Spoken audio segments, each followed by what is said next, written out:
Welcome to Being in Practice. I'm Erin Davis. I use they, them pronouns. I'm a therapist. I'm Dani Dwyer-Willingham. I use they, she pronouns, and I'm a quantum somatic coach. And we're a couple of queer, neurodivergent, multi-passionates here to get curious and unpack elements of collective and individual experiences through our intuitive, trauma-informed lenses. We're both practitioners and people in our own constant discovery, here to provide education, entertainment, and an exploration on the practice of being, as messy and as multidimensional as it can be. Let's be in practice together.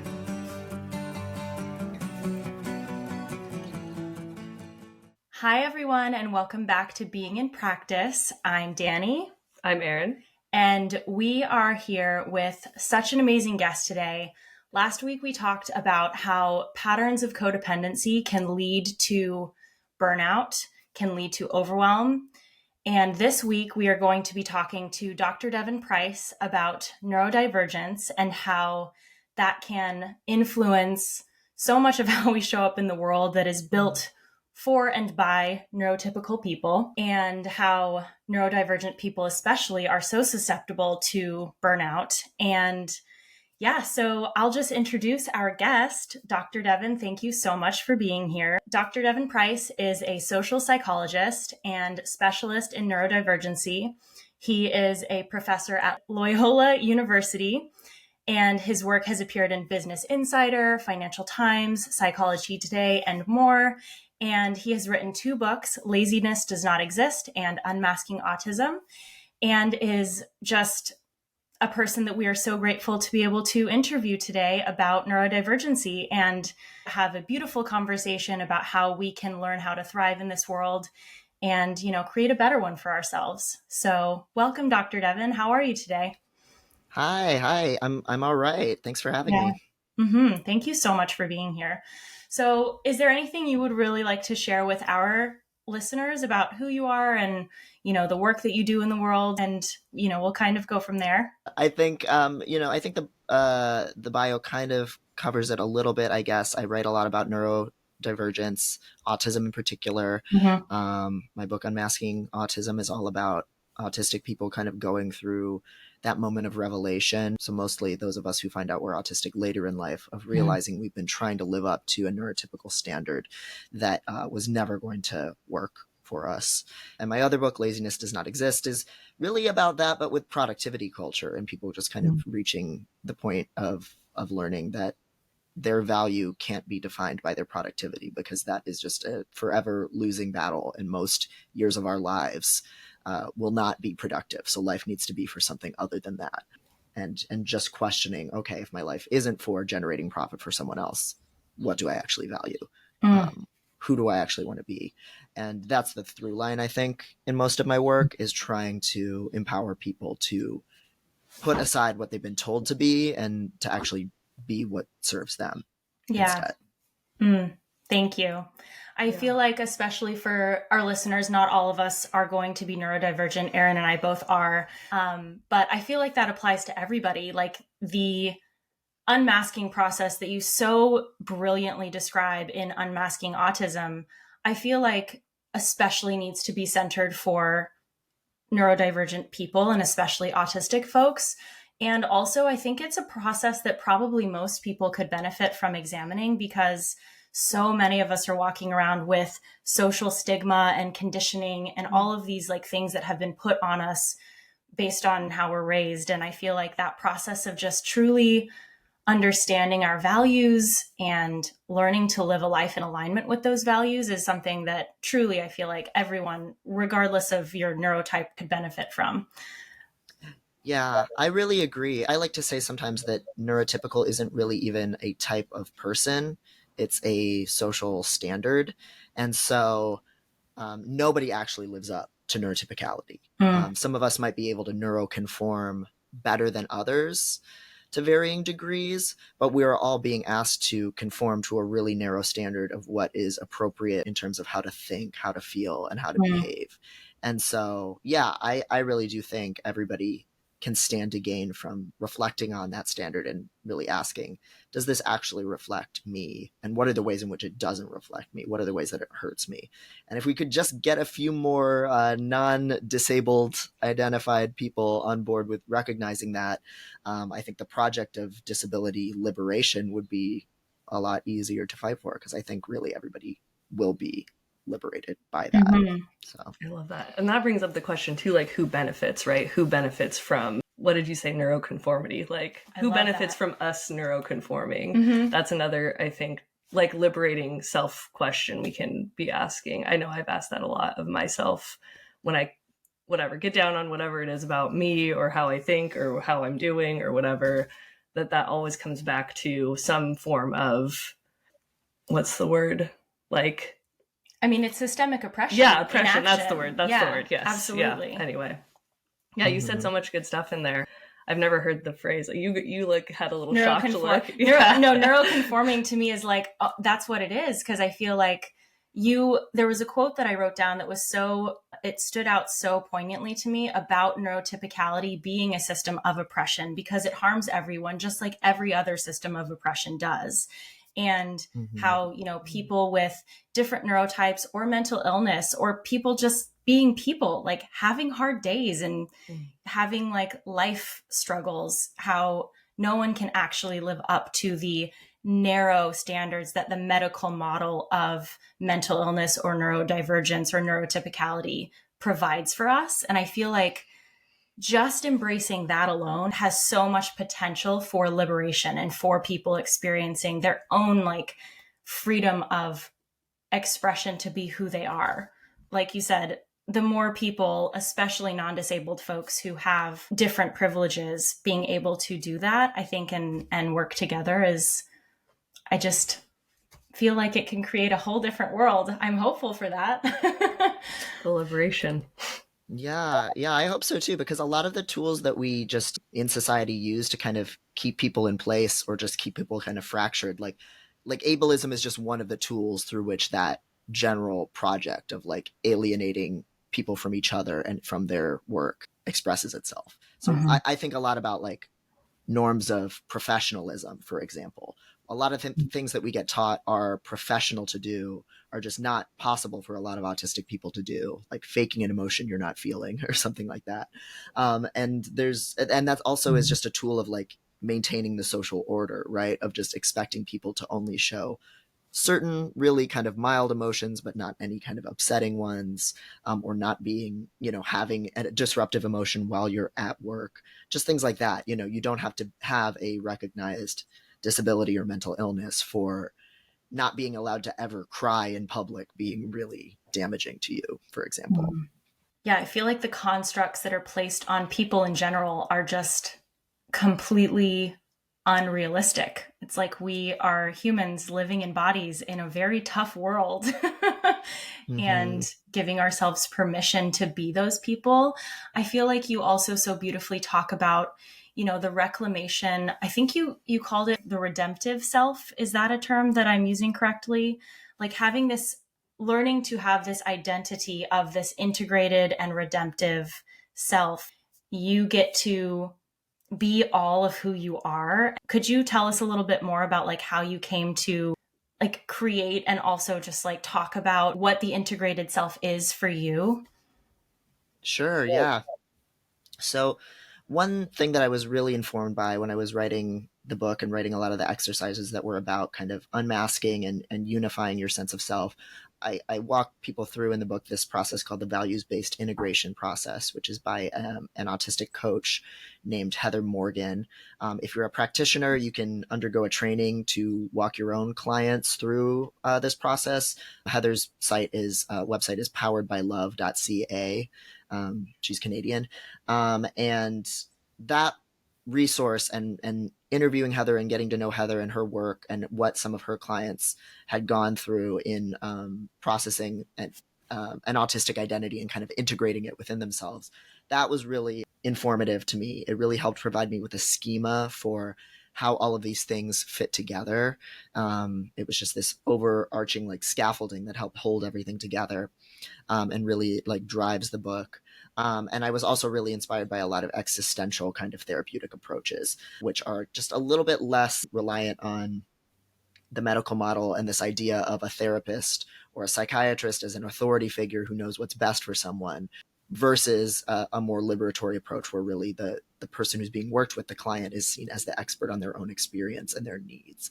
And autistic people, masked autistic people, we often don't trust ourselves. We've been told that we are wrong, and that we're perceiving things incorrectly all our lives. So getting back to a point of self-trust and feeling like we actually have agency in the world, that is just so much a part of the goal. And it's really kind of a painstaking process. It's not just, oh, I'm going to stop faking being something I'm not. Like even the word mask suggests that it's a lot easier to remove than it actually is. It's just a whole host of yeah, you can just take it off. Okay, I'm my unalloyed self now, and that's not how selfhood works, right? We're affected by our experiences, we're changed by our experiences, and that's part of where the redemptive self comes in. This idea that we can embrace who we are, what we value, the things we've been told to be ashamed of, but also the fact that we've had to hide a lot of those things, and that in hiding we change ourselves and we develop new skills and traumas as well. Like being able to actually see and accept the full self, including the mask, as this thing that you had to develop, and having some grace for that is the hope. And I think it makes it easier to like make sense of all of these things, and to mourn the time that's been lost versus trying to, again, just snap a finger and make it all go away. Yeah. Yeah, I feel like that's also something that's so important, I think, for neurodivergent folks to realize. Erin and I are both diagnosed with ADHD. I have been suspected of autism by multiple doctors. I haven't pursued a diagnosis, but that also brings in I love how you retermed this self-diagnosis as self-realized or self-determined, because it does provide that agency you were just talking about. Definitely. And I feel like it's so empowering for folks to be able to, in their own reclamation process, say, this is who I am, and also learn how to then be actually who we are, which is such a multi-layered self-discovery. And I love how you talk about it's unfortunate and horrible, but so many people who are masked and grow up with, like you said, having to disconnect from our emotions and our bodies, we develop complex PTSD from those experiences and trauma from those experiences. And it's not always safe for people to unmask, just like it's not always safe for people to come out as queer or to come out as trans. This liberation process it truly affects everybody, and everyone would benefit from, that process becoming more normalized and destigmatized. And yeah, and there's so many parallels to the queer experience. A lot of how I write about unmasking the book is obviously informed by the lens of being a trans person and a gay person. And I think we really, just as a community, need to kind of embrace thinking of autism as an identity, as a social identity, in the same way that queer people do not think of being gay as a disorder anymore, even though it was once considered a mental disorder, and transness still, formally still is.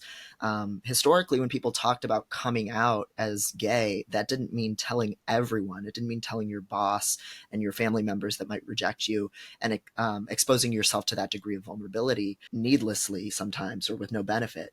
Coming out meant coming out into gay society.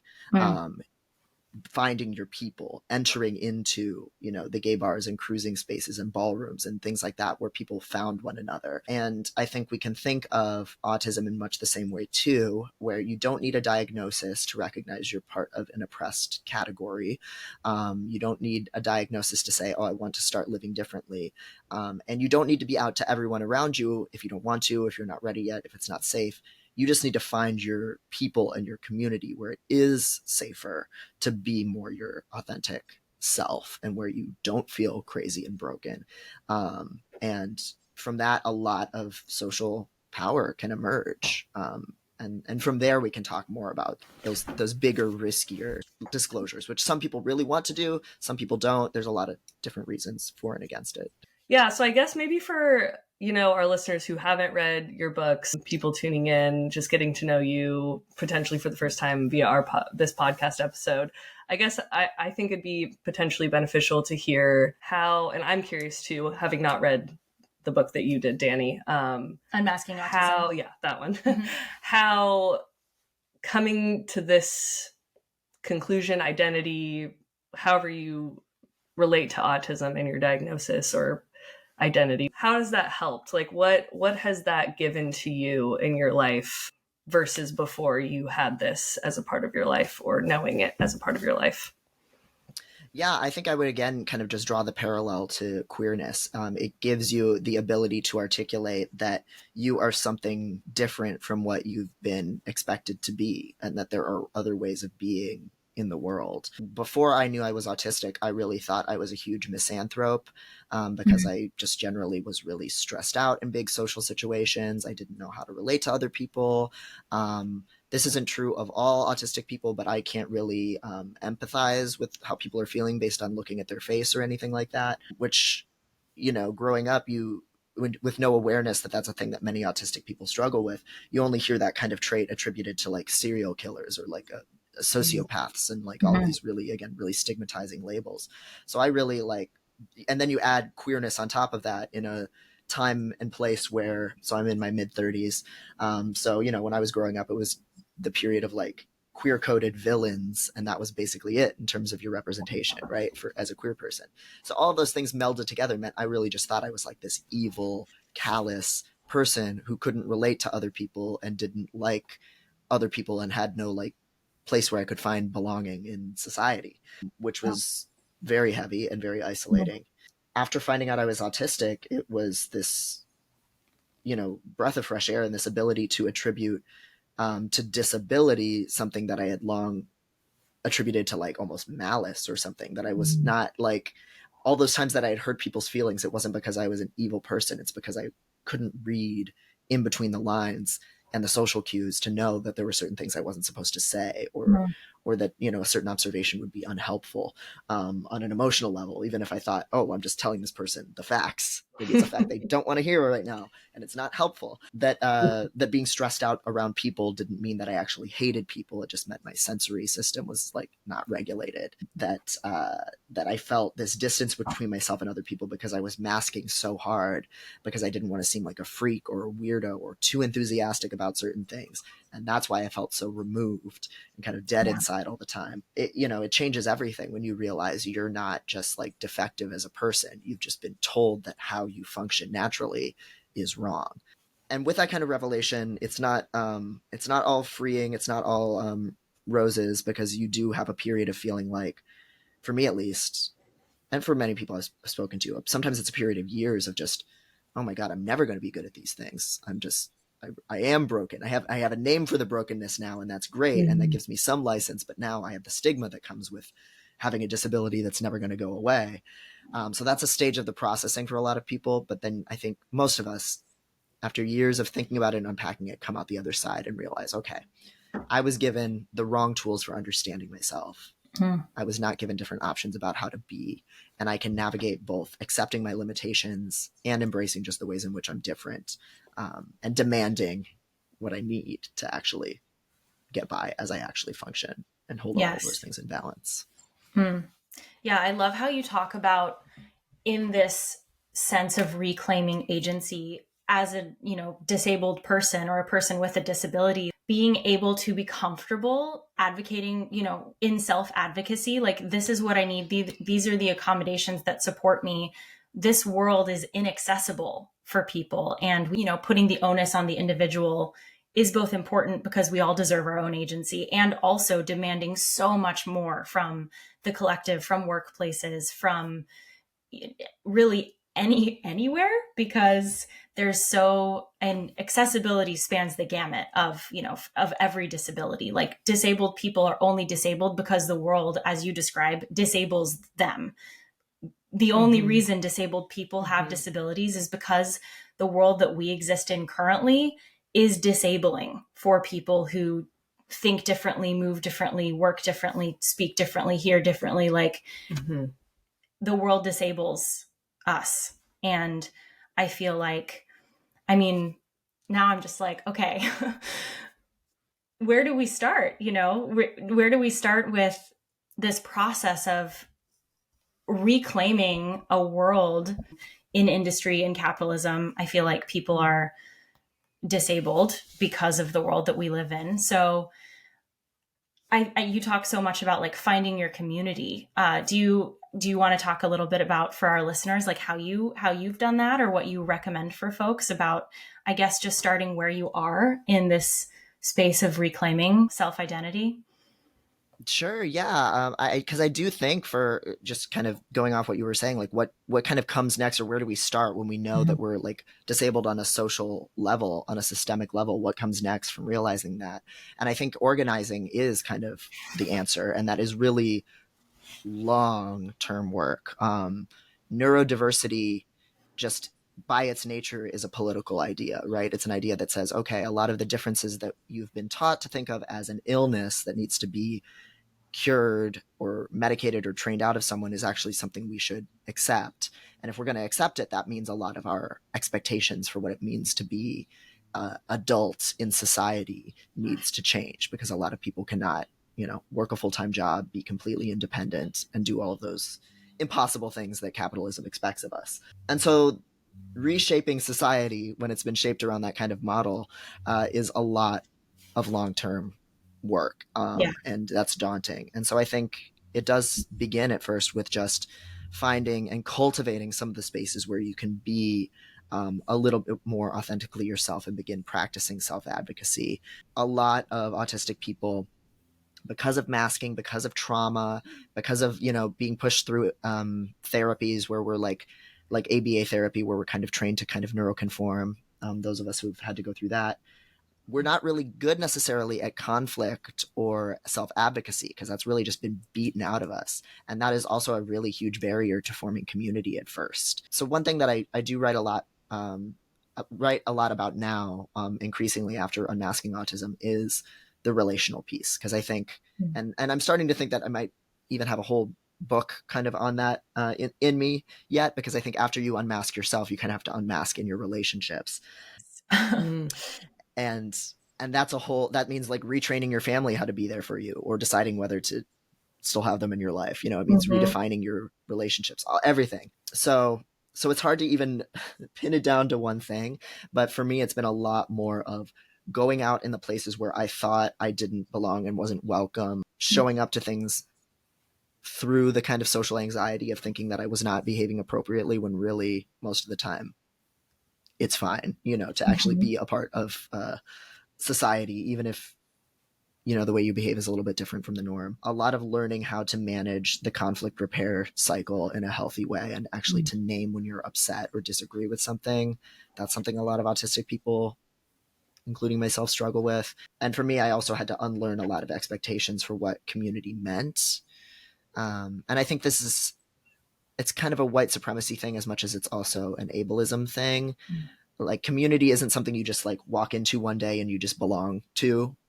It's individual relationships that you work through painstakingly over and over and over again. Yes. And it's kind of a bitter pill to swallow, but it's also, once you know that, it's like, oh, okay, that's why I haven't been fitting in. This thing of just like arriving and belonging is not how it works. I have to do this careful relational work, and it's going to be painful sometimes, but it's going to be worth it. And so that's, I think, also a big part of the journey. Hard to distill into a few tips and tricks, but it's so worth it. Yeah. I love it. I feel like like another thread here, as we're kind of, you mentioned like threads through your books, is like this authenticity piece. I just keep hearing that coming up. And I think why I'm hearing it is because I resonate so strongly with, in my life, we haven't had an authenticity episode. I felt like you were like, I didn't even know that was real. And I was like, that's the only way I've ever lived my life. I'm so drawn to that word. And I love that it's a part of like what we're talking about today, because I think that is not always accessible to everyone at every moment, right? We've talked about like safety and like circumstances and who you're around, and that has to do with a lot of things and survival, but it is, when it's safe, it is accessible, right? Like we can all we all can, even in our own hearts, know who we are, even if we're not out to others or in a safe space to do that right now. But if we follow that I don't know, I just have seen so much in my life, like how authenticity has brought me to where I am, like for better or worse, like, and I feel like it's for the better, that I don't know, I'm just really appreciative that that's part of this, because I think that is largely accessible, even if it's just internal. And that's where it has to start too. Like, we have to know and or question who we are, question like these societal standards and how we fit in order to like get to that place where we're rebuilding, building community, figuring all of that out. I don't know. Yeah. I just really like that a lot.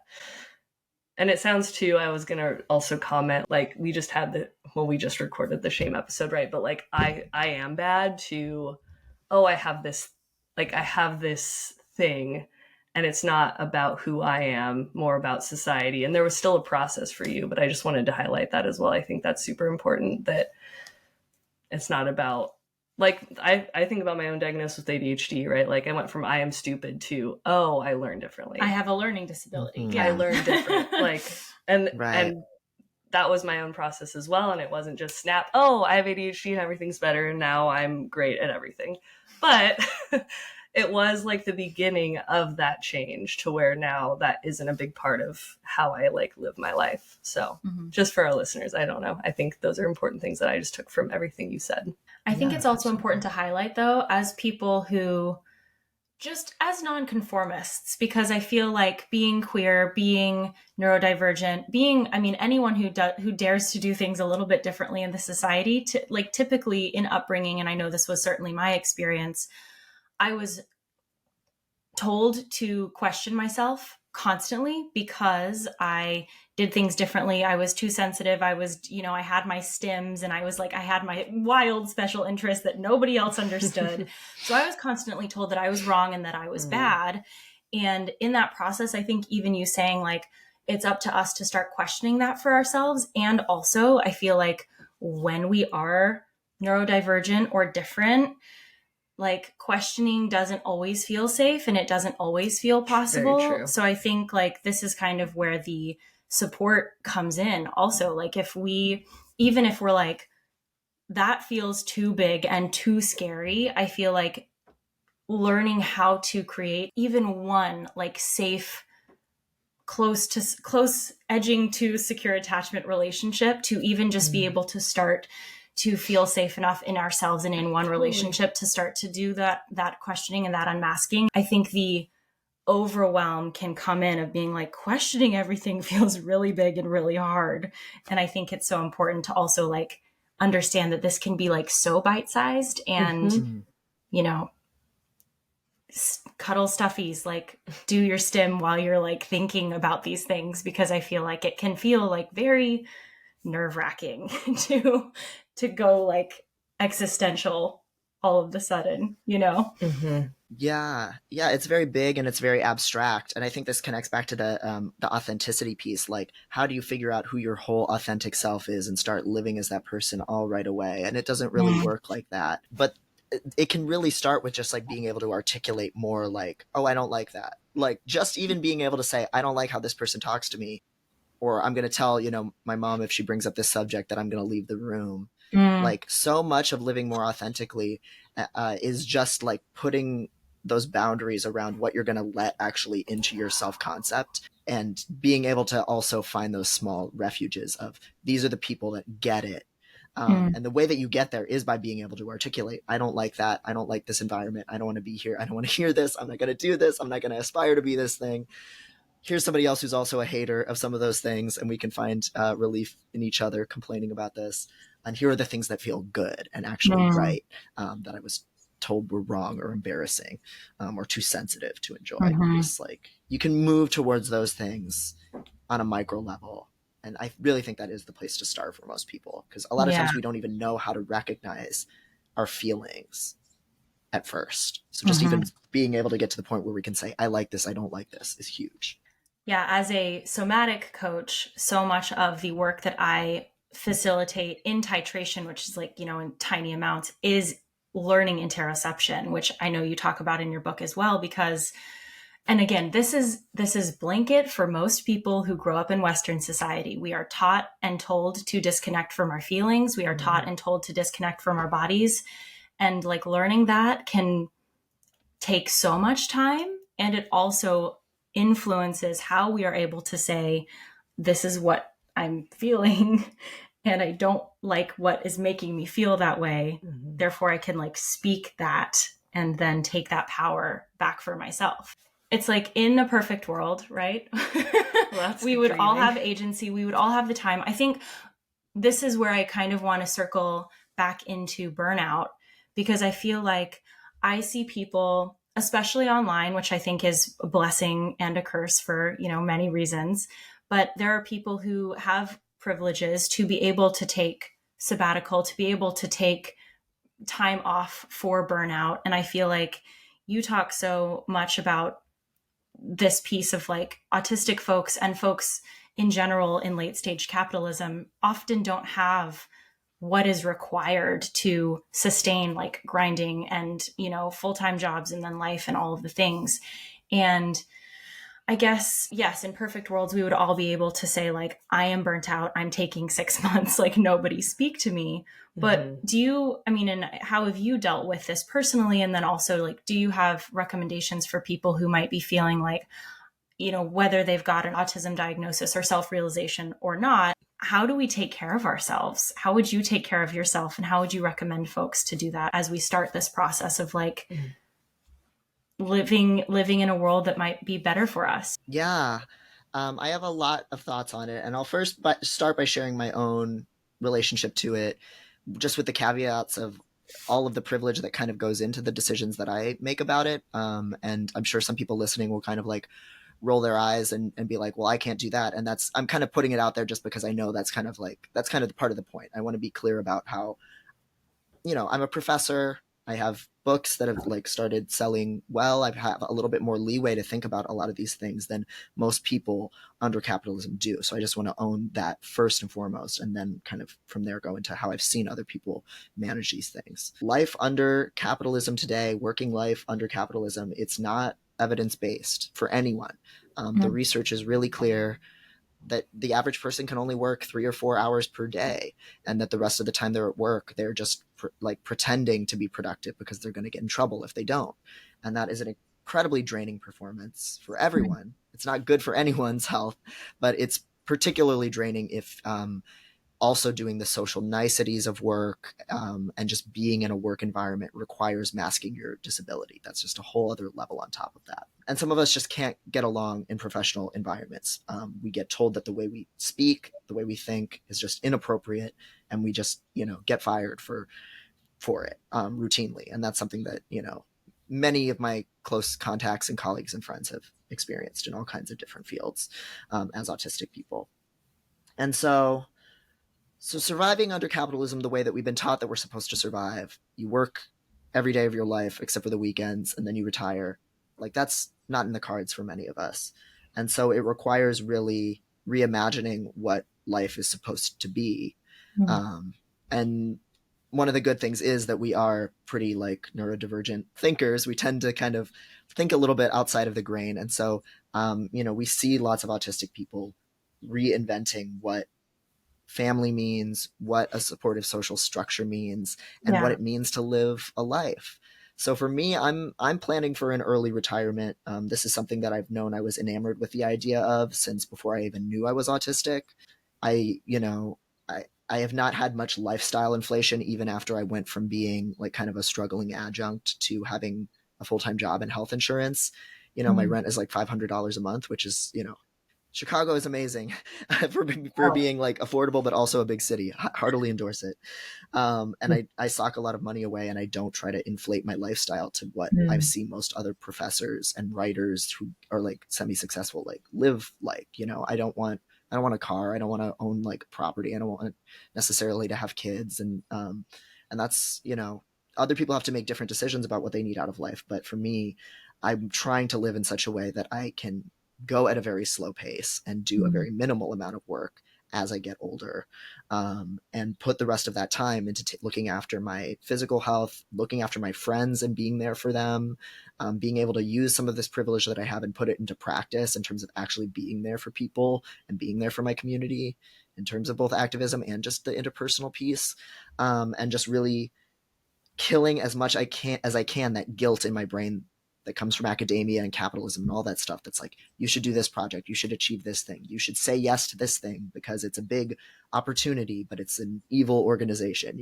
Like I just try to really alienate the right people, which is something that I'm lucky to be able to do and comfortable with.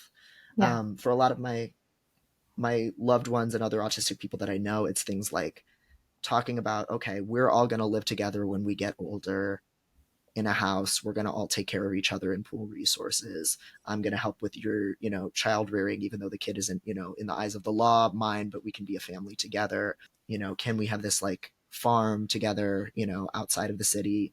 And, can I define myself not based on earning a wage, which is just not something that's going to be in the cards for me. A lot of people, arrive at that conclusion, and just fold our needs and strengths into each other, and kind of interweave our lives in those ways.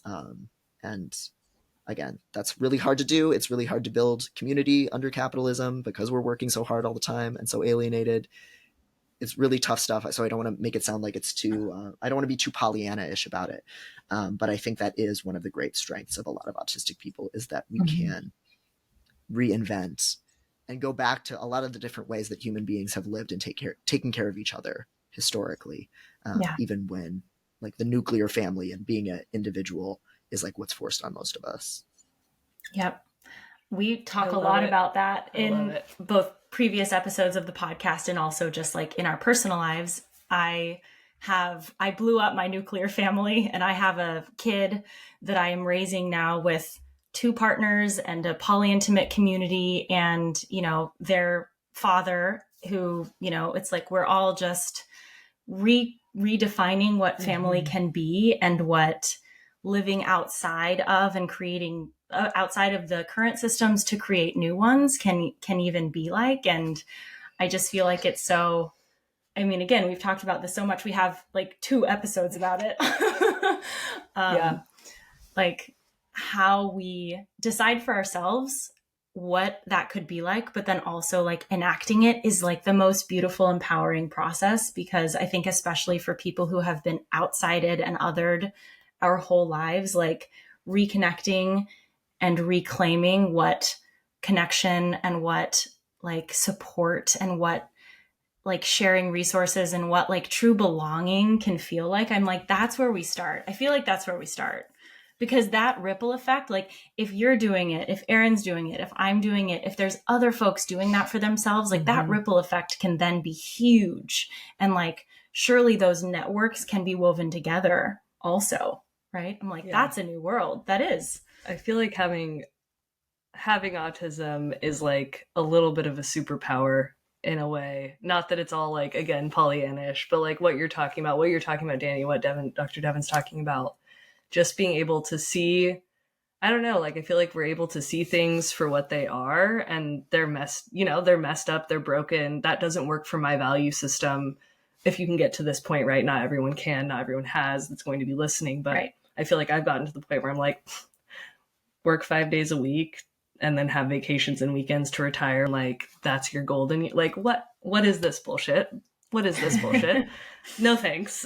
And like you're talking about retiring early, that isn't necessarily one of my goals, but I have a 3-day work life, and the hours I work are very, very little, and I'm, financially making the most I've ever made. I'm feeling very grateful, but like I do chalk that up to like this authenticity we're talking about, to like seeing things differently and deciding, and I have privileges as well, but like my ability to follow my path, to follow my values, and then get to this point and keep going. Like my goal is to work as little as possible and make the most money as possible. That's like what I want. So yours is retirement early. That's mine. You have your nuclear, you're touting my non-nuclear. Your non-nuclear, like new poly intimate community. I think we all have these really cool, like little these are all of our own little values, and we're all like striving for that in our own way and getting there in our own way. And I just think it's beautiful. And I think it is like, you know, if anyone's listening, you have autism, I think it's a superpower. So take that, I guess, if you want. But getting here it hasn't been easy for any of us. You know, we've had, and we still have ways to go. Yeah. All of us, I know. Yeah. And I think also just, you talk about this so much in Unmasking Autism, Devon, like everyone's experience with autism and with neurodivergency and just being human will be different. Like people who have in society, who are more socially disabled, you know, are more stigmatized, and people who are less socially disabled have a lot more privilege than those who are not. And I think the privileged of us have to figure out a way to disseminate that privilege to folks and with folks and center the people who do not have those social privileges. And, you know, I think that's like such a key component in creating accessibility in like smaller communities of people who, you know, are disabled, and just like trying to reimagine what this can all be like.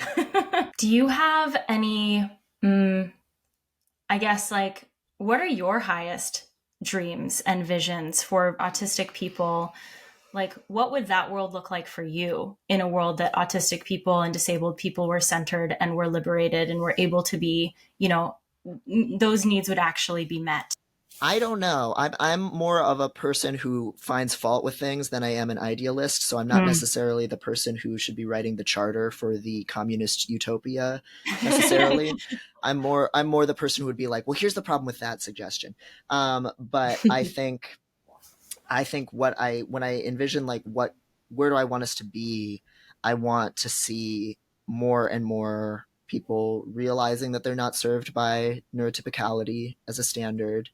Regardless of where they arrive at in their personal identity. That will involve a lot more people realizing they're autistic, but it'll involve a lot of revelations of other kinds too. I want to see more solidarity across the autism community with workers in general, and with other marginalized groups. I think there are some people who they are on the personal discovery stage of the journey, which makes sense, but it can't end there.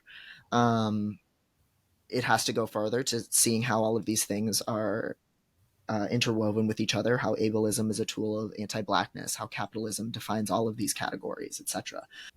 And I want to really see the labor movement that we're starting to see emerge all across the US and elsewhere just continue to take root. That's one of the most encouraging things for me to see, is just how many people are unionizing, how many people are just in general deciding, you know, I can't work full time in a workplace where I'm forced to be there in person when it could be done remotely. Like the number of people who are just anti-work, quiet quitting, half-assing at work, cutting corners and getting away with it, like lowering the bar so that both themselves and their colleagues are not getting expected to constantly do more and do more. Anybody who's a part of that in any way, I think, is a part of this movement in their own, you know, small, modest fashion.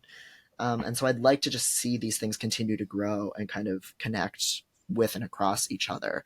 It wasn't too long ago that autism was still considered an extremely niche topic.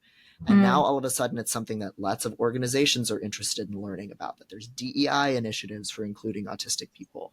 I'm very cynical about most of those things and how they're actually executed, but it does show how far we've come, right? And so I think if there's anything that I want to see, it's just a more robust, you know, social support network, people working less, people not being defined by how much they work, fewer bureaucratic hoops that you need to jump through to prove that these things aren't fitting for you, you know, and just more disabled people kind of recognizing and knowing the history and knowing the context for how their struggle fits into a larger system. And I think we're kind of getting there.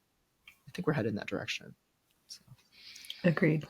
Yeah, I am a bit of an idealist, and I do feel like we are headed in the right direction, and these things are possible. As you know, calling it an awakening, I think is a little bit bullshit, but like people are kind of coming to terms with the fact that we cannot survive well in the world that we currently live in.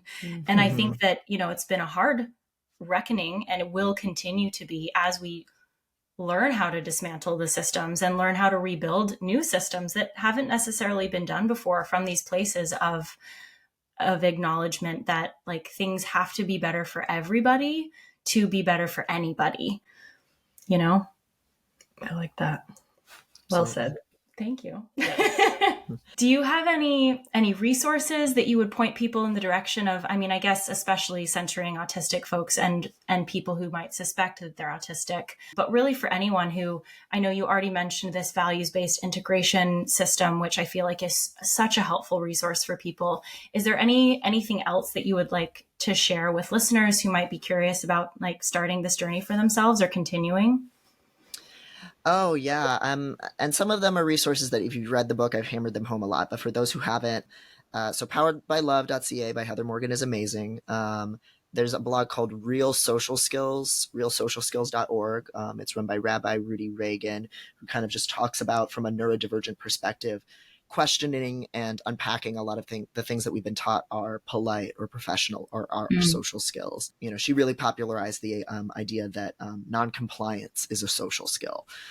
This idea that saying no and being difficult to work with, being difficult to exploit, can be very good, strong, empowering things, actually. Yeah.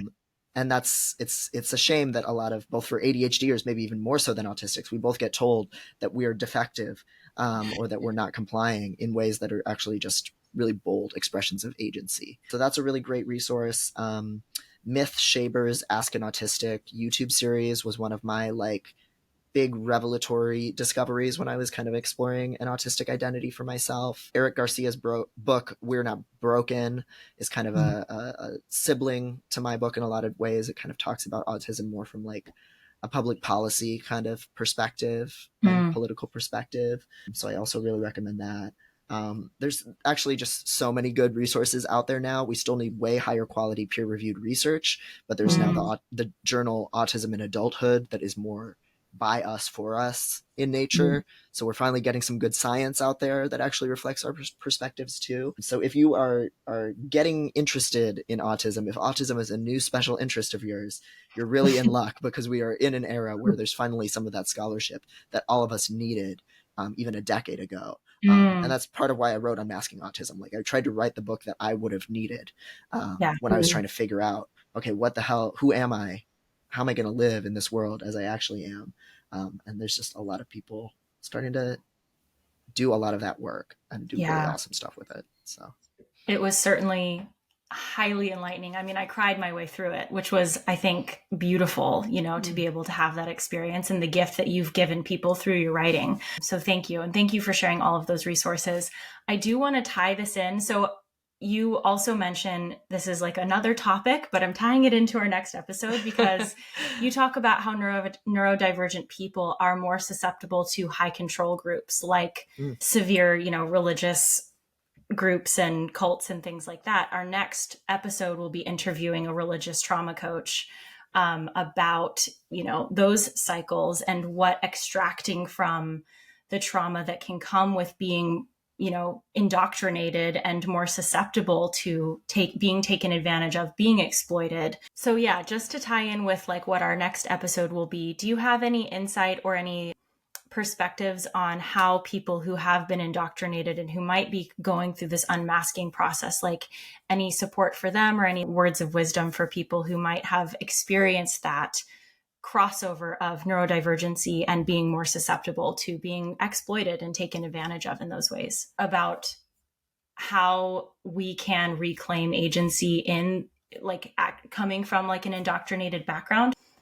Yeah, it's really unreal how many autistic people end up in high control groups, cults, kind of isolated religious extremist groups, hate movements like TERFs and men's rights activists. Like, all of these groups really prey on neurodivergent people for a lot of different reasons. So just know that you're, first of all, are not alone in that experience. I'm blown away still sometimes by just the sheer number of people I encounter or find out, having known them for a few years, as just like an autistic peer, that was like their root experience that they escaped from. Developing like faith in your own discernment when you've been in that kind of background is very, very hard. Yeah. I've noticed most people with that background, they still have that architecture in their brain that's telling them that they need to be a good person and they need to find the rules for being a good person and following them. Ooh. Yeah. And there's just a ton of anxiety put on both trying to figure out what those rules are, which don't exist actually in any like clear way, because life is so complex, and dealing with the discomfort of, even if you do have a strong moral compass or like a guiding principle, you're going to be in moments where different values are in tension with each other and people are going to be mad at you. And getting comfortable with the right people not liking you is, I think, a really important but also really difficult project for a lot of people in that background. I would encourage, if you are an autistic person from that background, find an autistic person who's more of the PDA profile, the pathological demand avoidant profile, or like an ADHD or like stoner slacker archetype person who can help model for you, like, you know, putting on the sunglasses and doing a kickflip on the skateboard, and not caring about how other people feel once in a while, because there are people like that in our community. I'm a little bit more of that flavor. It can be really empowering to just see people model a little bit of like, oh, I don't care what that person thinks about me because I don't respect their opinion. So why would I care that they hate me, kind of vibe. And you don't have to be a combative person to do it. But you can just have like an ability to let certain things wash over you. Again, it takes a long time. Working on distress tolerance, also super important in this journey, because when you say, no, I don't agree, no, I'm not going to do that, or even just no, without an explanation, you are going to feel freaked the hell out at first and think you did something wrong and evil and that you need to explain. So just learning to like expect that distress to happen and to know, okay, this is happening. This is because I didn't used to do this kind of self-advocacy thing before, but I'm going to stick with it and I'm just going to weather this discomfort and know intellectually that I did what was right by me. That seems to be really helpful for people. And yeah, I don't know. I've seen really incredible transformations from people who have gone from a cult or an abusive family dynamic to then maybe they found belonging in a friend group and it was okay, but they were still so afraid of ever disagreeing with anyone that they were filled with anxiety all the time, to coming out the other end of that and being someone who can say, this person said this, but that doesn't make sense because of this. And I'm going to just let them be and think what they think, but here's what I think. I'm actually my own person. It's such an incredible thing to witness. So I know it's possible, but love that. Yeah, it can be years sometimes, but it's worth it. Yeah, I think it absolutely can and likely does and has for us for sure taken years to get to this reckoning process of like, how do I be who I actually am? And also I think it's so encouraging to hear, especially from somebody who, you know, you both have the psychology background and the lived experience, to say transformation is possible. And I just feel like knowing that we're not alone in this is kind of like the light of hope that maybe somebody who's like never felt like this was possible for them, just to hear like, you are not alone and it is possible to undergo this journey with support. Yeah. And that's how we walk into the world that we are creating, co-creating, you know, as groups of people and as individuals. Yeah. Yeah. And we're some of those models, which is cool. Yeah. Hopefully, ideally. Yeah. In the ideal world, right? Is there anything else you'd like to share with our listeners before we say goodbye? I guess the last thing I would share, just in a similar vein to some of the last few things we've been talking about, is as much as unmasking and self-advocacy, unlearning all this stuff can be really daunting, so much of it is as simple as just letting go of certain things. There are just so many rules that we let govern our lives based on like inferring society's values and then holding ourselves to these rules of like, here's how often I need to do this. Here's what I owe to other people. I need to care about this person's opinion of me. I need to be high achieving or impressive in this way or another. And as insurmountable as capitalism can feel, like deciding to just not care about certain things is really something that we do have the power to like slowly do, to just kind of say, oh, actually, I've only been living up to this standard because I thought I was supposed to. And actually nothing bad is going to happen if I just start presenting myself in a different way or disappoint certain people. Or just letting someone who is still throwing that judgment at us just not letting it in and just realizing, oh, I actually don't respect that person's point of view anymore. And I don't need to spend all this time obsessing over satisfying them because it's never going to happen. Like some of those things are actually pretty straightforward. You don't have to, there's a lot of like re-engineering your whole life that a lot of us do when we unmask, you know, ending relationships, ending marriages, ending, you know, family structures. And it's all great. It's amazing. But sometimes it really does just start with like, oh, actually, I don't care about this thing. I don't need to be this. And that can start right away. I love that. Perfect. It's great. Thank you so much. We so appreciate you being here and your wisdom, and so excited for all of the work you've brought into the world and all of the beautiful, you know, things you are going to bring through. Hopefully we, you know, can learn so much more about you on that relationship piece that we talked about. Thank you so much for being here. And also we will, is there anywhere you'd like people to find you online? And also we will include like links in our show notes. Yeah, so other than the books, I also write a lot regularly on my Medium, which is just devonprice.medium.com, and that's all free to read. So I do write a lot of, I have like an autistic advice column that I do pretty regularly, and some of that might be built out into the book that's more about unmasking and relationships. But right now there's still like just a lot of writing about autism, queerness, various other related, anti-productivity, various related other things. So if people don't want to buy books, they can check that out and not have to spend any money. So, yeah. Cool. Beautiful. Great. Well, thank you for everything that you do for the autistic community and beyond. And we are so grateful we got to talk to you today. Yeah, definitely. We appreciate it. Yeah, thanks for having me. This was great.